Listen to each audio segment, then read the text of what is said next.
Hey, FlimsyLunchTray here, and welcome to World Warships for our Saturday upgrade commander build video, which is going to be on the Tier 7 British battleship, premium battleship, the Duke of York. So, with that being said, let's get right into it. So, what kind of battleship is the Duke of York? Is she a brawler, mid-range, or long-range battleship? Being at a Tier 7, and honestly, she's a mid-range battleship, and perhaps for a Tier 7, I would say the mid-range might be something more like 9 to 12 kilometers. Of course, if you're playing, let's say you're Tier 7 and you're going up against Tier 9s, then you should be playing back like 12 to 15. Part of that is the accuracy of the main battery guns, and they're not the best. A little shotgun effect at range. But when you're playing that, let's say 9 to 12 kilometer window, you do have a hydroacoustic search to help you out, and we'll talk about that when the time comes. So essentially this artillery, you have 10 356mm guns, you have 6 guns on the front, 4 on the back. And this is the Arctic permanent camouflage, and I can show you that as well here in just a minute. So that being said, mid-range battleship is where she's most effective. Maybe not the best at close range, just because you don't have any torpedo armament. But when you're playing Tier 7 matchmaking, or let's say you're like yesterday's video, we found ourselves against Tier 5s, then you can definitely play that 9 to 12 and even closer when situations dictate it. Armor layout-wise, you have a lot of 26mm across the ship on the bow and on the stern. The deck plating, also the same situation. A little bit different when we talk about the armor belt. So we see 356 and then a 381 on the forward and rear part of that armor belt, which drops down into a similar format again, so kind of interesting. And then a 235 and a 260. So it's kind of interesting how the plating is. So basically what they did is that they made the armor more thicker beneath the main battery turrets. Versus like the center section, if you will. So technically, if you're trying to citadel a Duke of York, you should really be trying to aim basically beneath the smokestacks, and I'm completely spacing the technical name for that. And I'll show you the citadel in a minute. And then you have a side plating of 32mm, and you can see there's a 325 and a 120 here as well. So it's kind of interesting what they ended up doing here with this armor scheme. Let me take some things away here, and then we can see the citadel, which is just above waterline. Hence, you know, trying to hit more between here. The names of these are still on the tip of my tongue. But it's pretty straightforward. It's nothing crazy. I mean, it's pretty standard. The citadel goes all the way towards the forward part and to the rear of the main battery turrets. One of the things that's interesting to note is the barbette armor. When you come down further, it drops down into a 51mm beneath the forward and rear main battery turret. We don't have that situation with this B turret on the front forward part. Putting the armor back on, the last thing to make mention here is the gun mount armor. So as you can see, they're pretty boxy, especially the front and the back. So you have a 330. Then you have a 229 to a 178, same on the second turret, B turret, and then 178 on the back with a 320 and a 320. So as mostly traditional, the forward part of the main battery turrets are quite strong, and then the side and backs of the turrets on the Duke of York being really weak. Because they're not like at this angle like other ships, like let's say if I think Kremlin or something like that, you have a less chance of ricocheting them away just because of that boxy design. So that's something you do need to keep in mind here. I probably should just go ahead and highlight the permanent camouflage. So I got this for free, I think, via something. I don't remember. But it's just the Duke of York Arctic camouflage. You have a couple others here as well. You know, here's what the default looks like. And I think I was just running this one previously here before.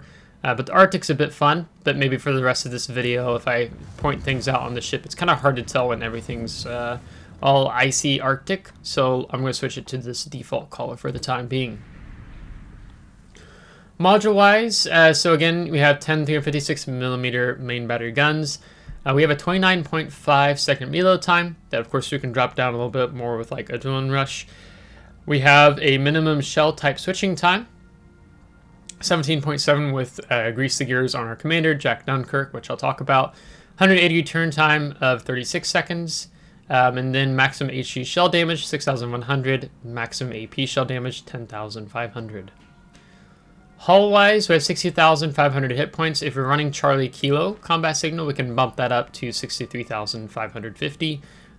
Recommended for randoms, ranked, or clan battles. If you're taking Duke of York, you don't always get low-tier, mid-tier clan battles. Kind of sad. Then the gunfire control system, 18.2.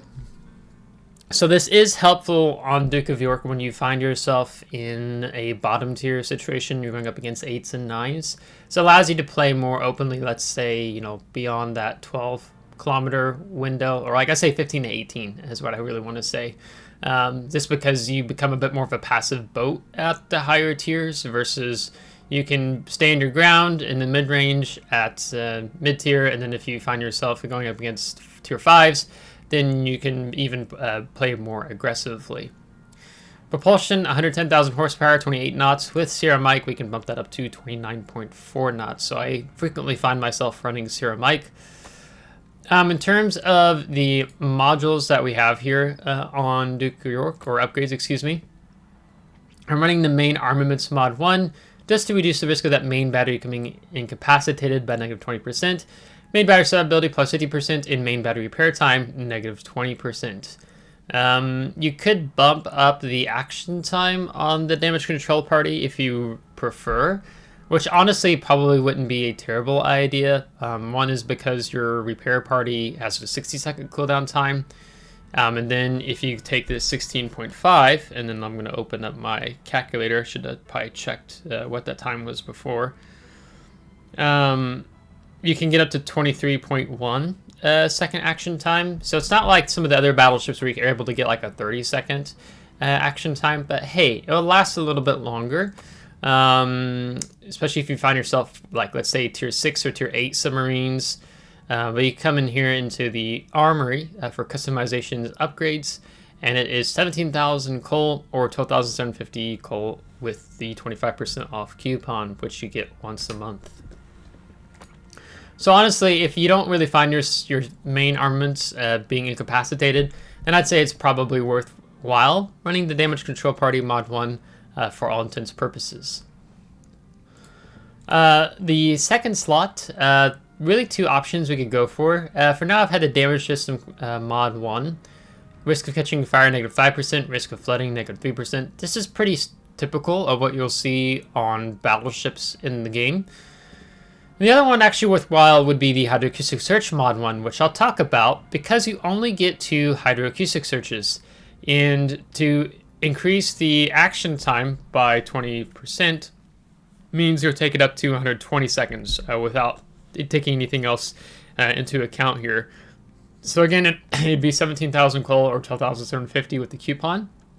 If you like running Duke of York, or you're going to play somewhat regularly, I would probably just recommend go for the hydroacoustic search mod 1 because you'll always have torpedoes in the game.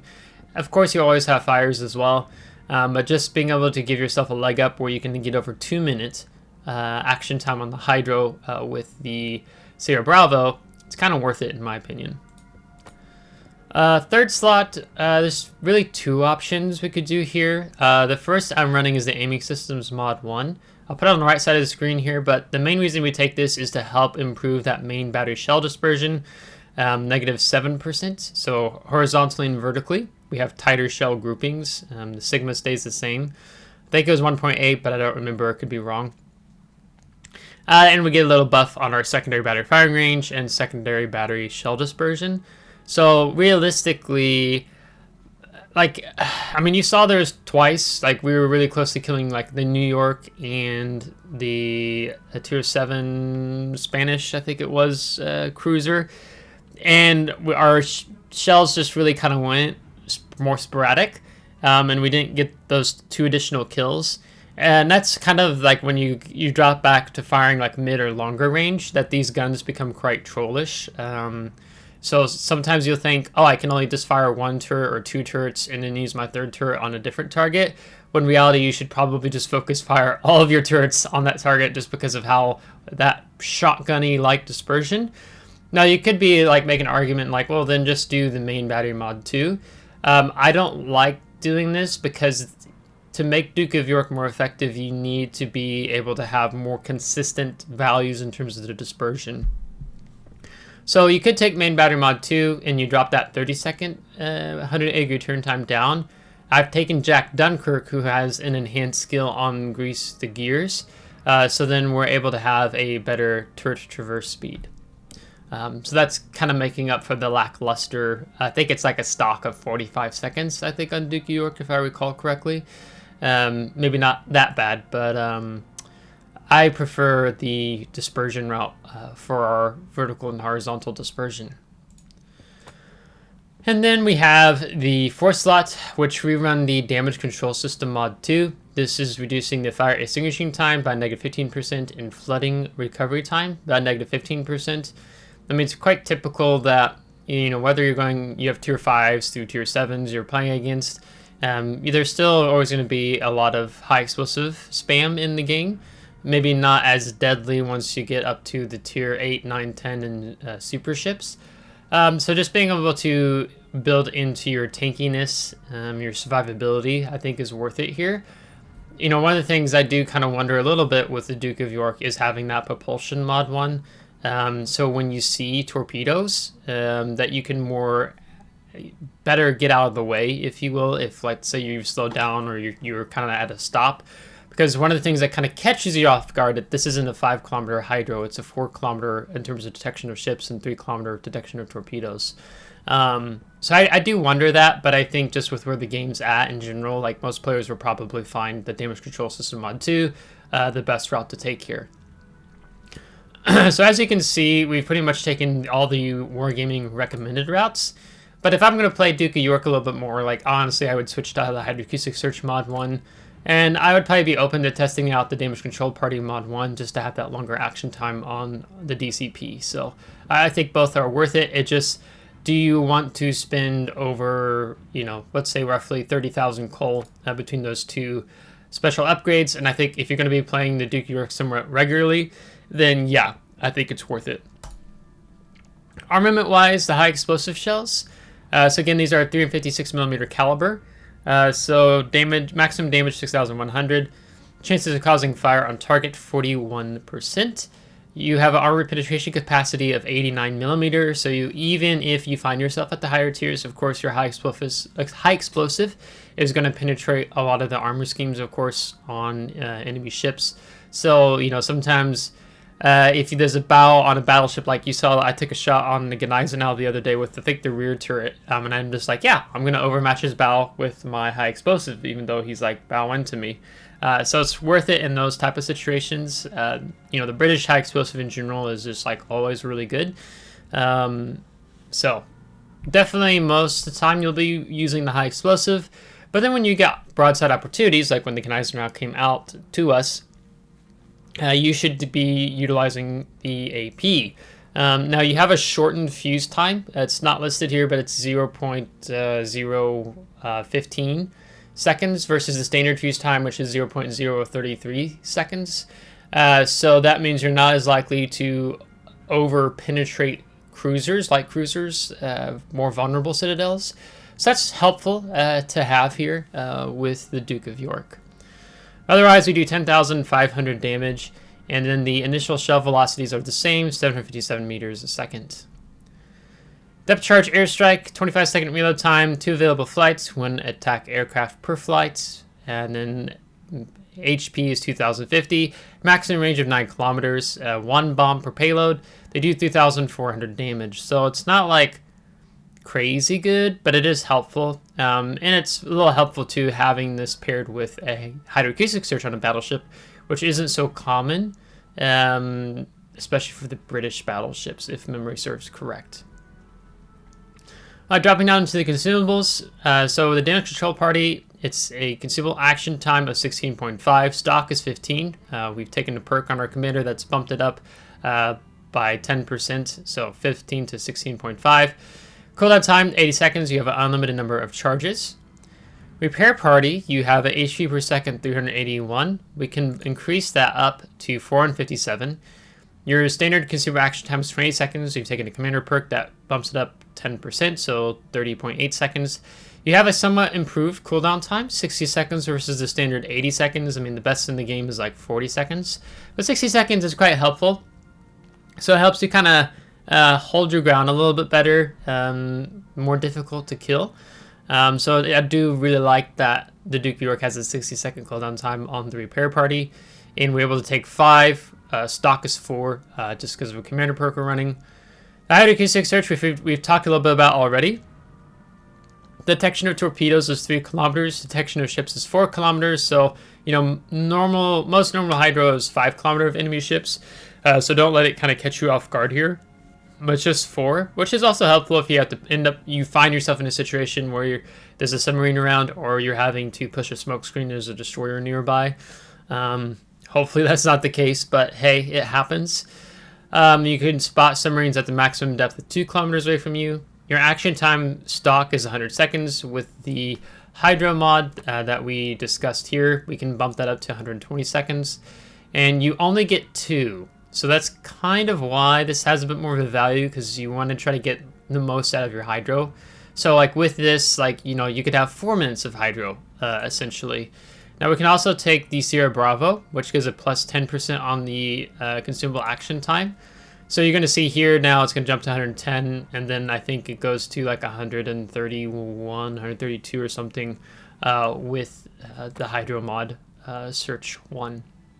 Hydro Search Mod 1. Otherwise, I tend to like running November Foxtrot. I'm greedy. I want to have my heals back up a little bit faster, or my damage control parties, or even the Hydro. So you can see it goes from 80 to 76, 60 to 57, and then here, okay, gain, 120 to 114. Then taking the ramming combat signal, so damage caused by ramming an enemy plus 50%, damage received when ramming an enemy negative 20%. And then we take the India Yankee to reduce the improve fire extinguishing time, and then also the flooding recovery time here. So what you don't notice is me taking the fire combat signals, which honestly would probably be pretty good here. So it's a 41% chance. I didn't really talk much about this except in yesterday's video. So that's pretty good chance of causing a fire when you're firing 10 of these, 41% chance. And like, you know, let's say if I really wanted to run those, I'd probably give up those 2. And then we're going to go up to 43% fire chance. But I just kind of value my speed and getting the consumables off cooldown a little bit faster, to each their own. It is what it is. So that's how I'd run this out, but you're usually trying to overwhelm damage control parties and heals, and you can farm more damage when you have these types of battleships, these British battleships that are pretty good fire chance overall. Going on to the commander, so we have, this guy is the same build we have on our Conqueror. So there's 2 enhanced skills that Jack Dunkirk, and I think there's an equivalent Bert Dunkirk or something like that. Where one is you can get a negative 10% on your consumable specialist. So consumable preparation reload time is improved, which only affects the hydroacoustic search in this category, so it doesn't really work out very well for battleships to be running this skill. Maybe if you're like on you're running him on a cruiser, there's more value for it, right? And then grease the gears, which is a plus 25% versus a plus 20%. So that makes up for that lack of turret traverse, since we're taking the aiming systems versus the turret traverse on the 3rd slot, yeah. So it makes it a bit more bearable. So that's one of the reasons why I quite like running Jack Dunkirk on here. And now we could also talk about Andrew Cunningham. If I pull up his battleship skills, I have him built a little bit differently, ironically. I have him assigned to Minotaur right now, and I think I was testing out a build to see if it made sense. I don't know if it was on St. Vincent. No, this build I had for Devastation, because it worked out decently well. But this isn't really the type of build you would do on Duke of York, just because Duke of York is not the same as Devastation by any means. So, but he only has the Consumable Specialist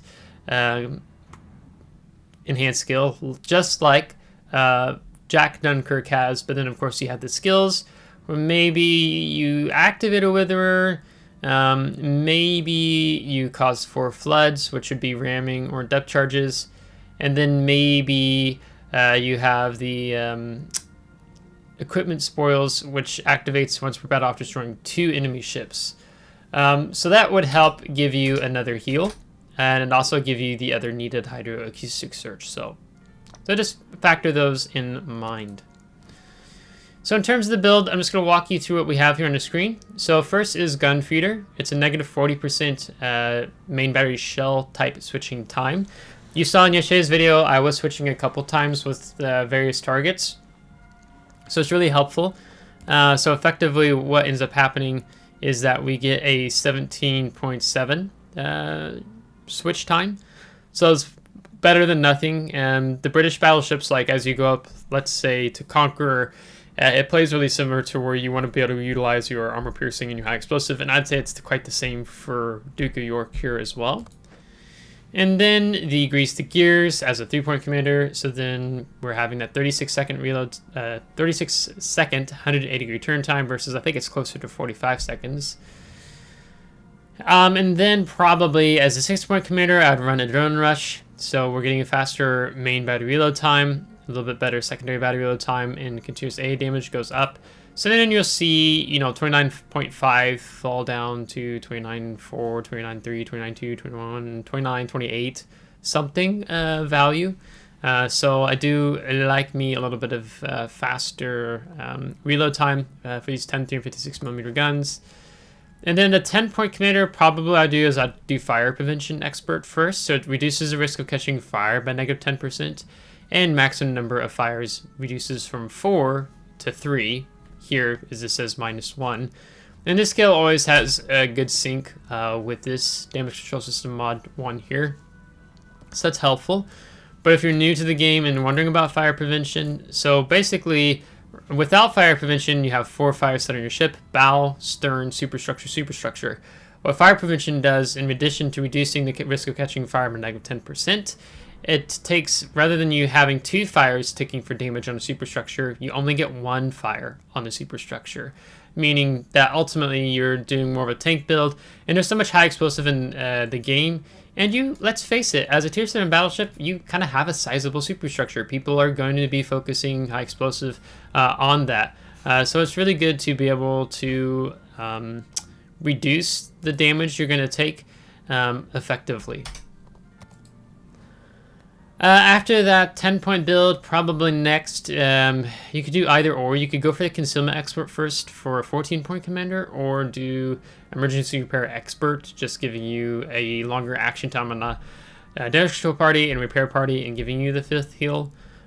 Probably myself, I'll go for Concealment Expert first as a 14-point commander. So it's dropping you to 12.7. Which is nice. It's kind of funny because when you go up the line, like Conqueror is 12.3. So 12.7 is a little bit easier for those times that you do need to disengage and heal, or you just need to have a little bit more. You're going up against tier 8s and tier 9s, and you want to have a little bit more of an open distance between the higher tier ships. Then you can effectively play that 12 to 15 kilometer mid-range I talk about from tier 8 to super ship. But then if you find yourself in more, let's say you're going up against tier 5s, and you're probably playing more of the 9 to 12 kilometer window, generally speaking, just because of also having not as an accurate main battery guns, so that don't really play well at range, at that 18.2 kilometer range. So you really want to be in mid-range, so building into concealment helps with that. And then let's say for an 18-point build, we went for Emergency Repair Expert, giving us the plus 10% on the action time of the damage control party and the repair party in the 5th heal. When you have a 60-second cooldown time, you'll go through the heals a bit faster than the normal 80 seconds, so you'll likely get some dreadnoughts out of Duke of York. And then for a 21-point build, the basics of survivability, your module restoration time is reduced by -15%, and your fire extinguishing time and flooding recovery time -15%. So this skill has good synergy with this skill here.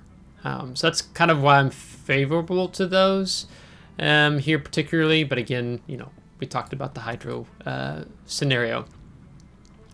Would I do a different build here for Duke of York? Is there some other things to consider here? I mean, it's not to the same level of like, I'm sorry to keep comparing to Conqueror, but I just feel like it's for those of you who play maybe the more higher tier and you come down to the more mid tier, it's not as needed, I would say, probably for the main battery, the gun feeder. Like, I could see myself giving this skill up in favor of Emergency Repair Specialist. And then you have that, this skill, which is a -3% on the cooldown time of the damage control party and repair party, tied with the synergy of the November Foxtrot. Then you could say, I don't know, what would be like 55-second cooldown time here, and then a 74, 73. So you could be getting those up back a little bit faster. I could see the value for that. I just quite like the opportunities if I catch a cruiser or battleship going broadside that I want to be able to switch to my armor piercing. So this is more focused for the main battery. This is more focused on your consumables. So you have that to take into consideration here. I haven't found myself needing to run preventive maintenance for modules becoming incapacitated. It doesn't happen very often for me with Duke of York, unless matchmaking just decides to be very trollish. Other things to keep in mind, I mean, brisk is always nice. It's possible, I mean, it's not as, you don't have as a faster reload time, I don't think, as King George. Do I remember that right? Yeah, so King George has a bit of faster reload time, so I don't think brisk is as vital on King George compared to Duke of York. Because, you know, 29.5, right, is what you're running, so brisk has a higher value, in my opinion, on Duke of York versus King George 5th. And yeah, that'd probably be what it'd be like these other two skills worth running. So it's like you could give up gun feeder, go for emergency repair specialist, or you could give up basics of survivability, free yourself 3 points, 2 points on brisk, 1 point on an emergency repair specialist. So that's probably actually what I would favor most in this scenario, is to give up basics of survivability and take brisk and emergency repair specialist. So this would be the standard build. This has good synergy on a lot of battleships in the game, the British battleships. But a highly rated second. I've run this build before. I do like it. Just don't allow brisk to dictate your positioning with here on the Duke of York. So that's the only thing I would take into consideration here. So. But that being said, I think it's going to go ahead and wrap the video up. So if you liked today's video, give a thumbs up. If you didn't, give a thumbs down. Subscribe if you do want to see more. If you're subscribed, thanks so much. I appreciate it. Thank you to my Patreon supporters. Until next time, take care.